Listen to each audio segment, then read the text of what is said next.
Palia is officially my new obsession, and I have a feeling it may become yours too. If you're looking forward to playing Palia, then I've got some tips, tricks, and some things that you should know before getting into the gameplay.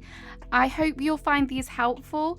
If you don't know what Palia is, but you're looking for a new game, this is a cozy MMO, which means that it's multiplayer, you can play along with your friends, and do all of your favourite things that you can do in cozy games, such as fishing, farming, quests. There's lots of areas to explore, lots of characters to meet. There is so much in this game, which is why these things might be helpful for you. Before we get into the video, don't forget to like and subscribe, but without further ado, let's get started. Firstly, before we even get into gameplay tips, you should be aware of a few things when it comes to creating your character. For number one, when making your account, you'll be asked what you want your character to be called. There is two options for this, a username and a nickname. Secondly, when it comes to character appearance selection, do not speed through this. It may be very tempting to do that because all you want to do is play, but at this time you are only able to change your hair color, hairstyle, and your clothes at a later date. So you really need to make sure that you're happy with all the different details, the skin color, body type, even what color your eyebrows are before hitting submit. Also, make sure you select the different tabs at the top. Do not click the confirm button at the bottom thinking that that goes to the next page. I made that mistake and it doesn't turn out well. In the current game, you're only able to have one character, and I do not believe there is a way to delete at this time. So if you make any mistakes, you may be stuck with them for a long time. So now you've got your character, there are a few little gameplay things to know. There is no requirement to sleep in this game, and the days do flow pretty freely because of that. There's no stamina depletion for about 99% of the tasks. The only thing that I've noticed that you really need to be careful of is when you're climbing walls, as that will take away some of your stamina.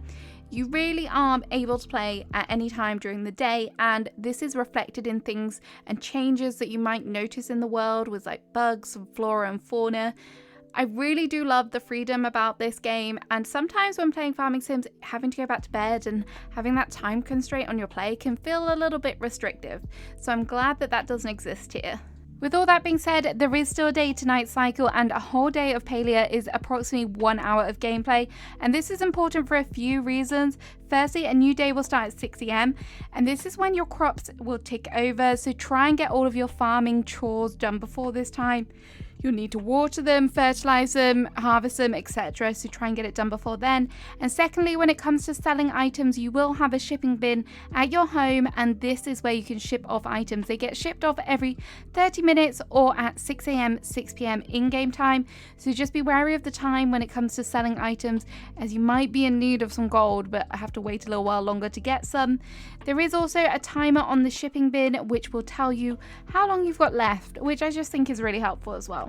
So as I said, there is no stamina depletion for about 99% of tasks.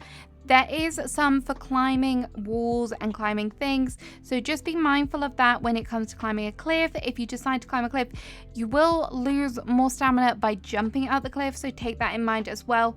But for the majority of things, there is no fall damage, so you can jump off cliffs as much as you want. You'll just do a fancy little roly-poly, and then you'll soon be back up on your feet again. You can also walk in shallow water, but there is no swimming.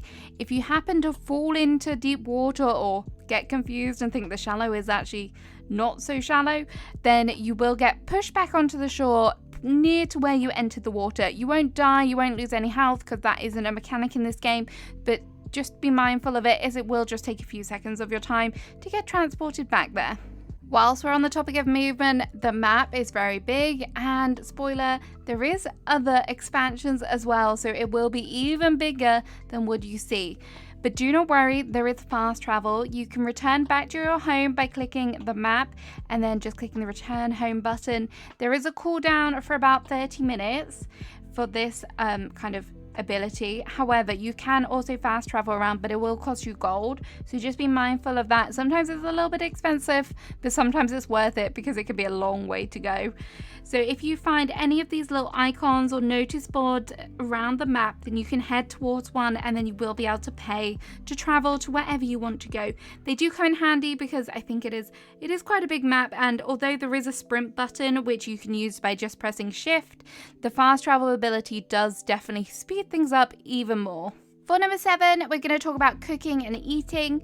Firstly, cooking is obviously how you prepare the food, and this is something that can be leveled up and progressed throughout the game. You get new appliances that you can use to cook items on, new recipes, you might even find some lurking around the world, and obviously cooking. So food, normally in other games you will get stamina from eating food. In this game it works differently. You actually get focus, which the more focus you have, the more food you consume, the better your buff is for leveling up your skills.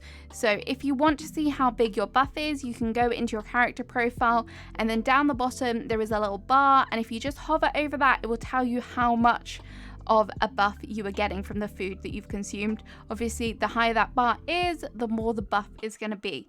So definitely get cooking, keep eating, keep that stomach full, because it will definitely pay off in the long run. So next up, I want to talk about inventory. So as with most games, you do start off with a smaller inventory, and then you can expand your backpack, increase the size. You can do this at Zeki's store, which is the general store in the map. If you want to do it, the first increase is 500, and then it goes up to 5,000. So just bear that in mind. But the way that they've done the inventory in this game is really nice, because if you happen to, for example, kill something and it drops 3 items and you only have space for 2, it doesn't just leave one of those items on the ground.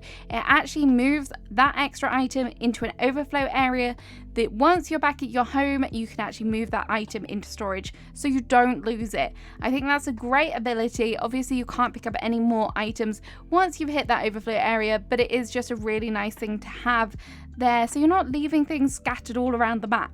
So now I've mentioned inventory, you're probably thinking, but what about your storage?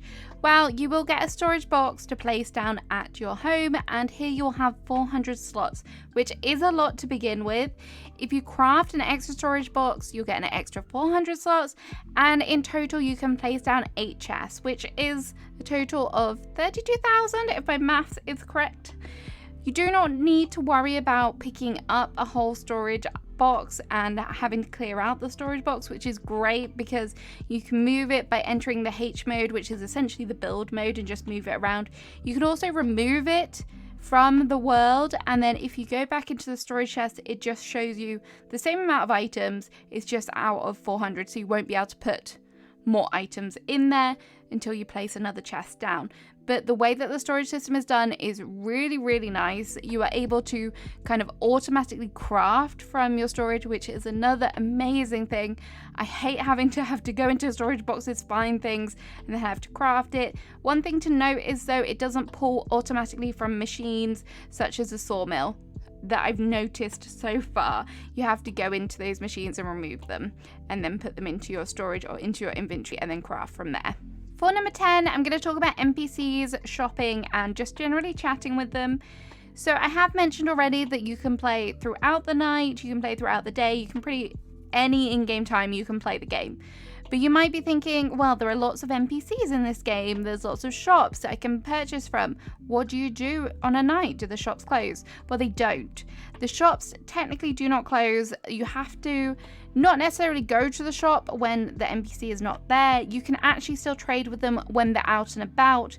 If they're out and about walking in the world, you just have to go find them. You can find them on the map and see where they are and track them, and then you can just go up to them and trade with them where they are. But what about if an NPC is asleep? Well, actually, you can still speak to them even though they're having a little bit of a nap, which is good because a lot of the quests in this game do require you to speak to NPCs and speak to the different characters to progress. So I really love the fact that they haven't taken the lead as other games, which is if they're asleep, you can't speak to them. If they're not open, you can't buy from them. So it really does help make it feel more like you can keep playing and keep progressing. I know a lot of you will be very excited for furniture and the ability to decorate, and I just want to say, if you've been into the furniture shop and you've seen all of the beautiful items there, trust me, there are so many. I'm so excited to decorate with these. Do not worry about how much this is going to cost, because some of the furniture items you'll actually learn through leveling up your furniture crafting. So as you create furniture, you actually then create a thought bubble 3 different thought bubbles, which you can unlock another mystery furniture item, furniture recipe that you can craft, which is a really nice ability. You don't have to go traipsing around the world trying to find little recipe bottles like you do in another game. Instead, everything is just there. It's just through progression, which I really like. So definitely get crafting if you want to have lots of furniture to be able to decorate your home. In at number 12, I'm going to talk about loot crates. You might be thinking that's something you buy. It's not. If you're out exploring in the world, be sure to keep your eyes peeled because there are these little crates dotted around in some secret hidden areas. And if you open them up, you will get some goodies. You might get some coins, and you also get to keep the crate that it comes in, and that acts as a bit of furniture. So that will come in extra handy for decorating. You might also get some forageable items or some crafting items, which will definitely keep in your storage for a later date. So my next tip is something that I don't know whether I missed this in the text or the tutorial, but this is the ability to hide or get rid of the current tool that you're holding. As nice as it is to run around with the pickaxe and scare everyone, I don't think it's a good look, particularly when you're trying to make new friends. So if you want to get rid of the current item that's in your hand, just press X. I must say a thank you to Danny for this tip because it is very helpful as much as I just want to run around with an axe. I shouldn't. Number 14 may be pretty obvious, but I always make this mistake, and I did make this mistake in this game. Obviously, when you start a new game, resources are super important, so be sure to keep hold of them. One of the items that you will definitely want to keep hold of is the sundrop lilies, as you need them for smoke bombs, which is the ability to catch bugs. I made this mistake on stream yesterday and thought, oh, I'll just sell them, I'll just make some money. But no, do not do that. Make sure you keep hold of these items. You've got plenty of storage, so why not keep them nice and safe? And finally, at number 15, what happens when you turn the game off? What happens to all of your machines that are working to make these copper bars, to make those planks? Well, those will keep going for you. I know there is going to be a bit of a grind, a little bit of a requirement to keep those machines going because I think we're going to need a lot of copper bars from the looks of some of these recipes. So definitely keep those going. If you want to log on the next day with lots of resources, make sure you put them in. Also, your crops will keep growing. So if you're thinking, well, do they just pause? Do they stop? They don't. They keep growing until they need watering. So they will eventually stop if you're not going to be logged on for a certain amount of time, but they will be there waiting for you when you go back on. So hopefully you can harvest them. So there we have it. There are 15 things that might be worth knowing before you get in to start playing your first game of Palia, or if you're brand new to the game, they might give you a little bit of a hand as well. Let me know in the comments if you want to see more of this. Are you really excited for this game? I would love to hear your thoughts on it. I shall see you again soon with another video. Have a great rest of your day. Bye bye.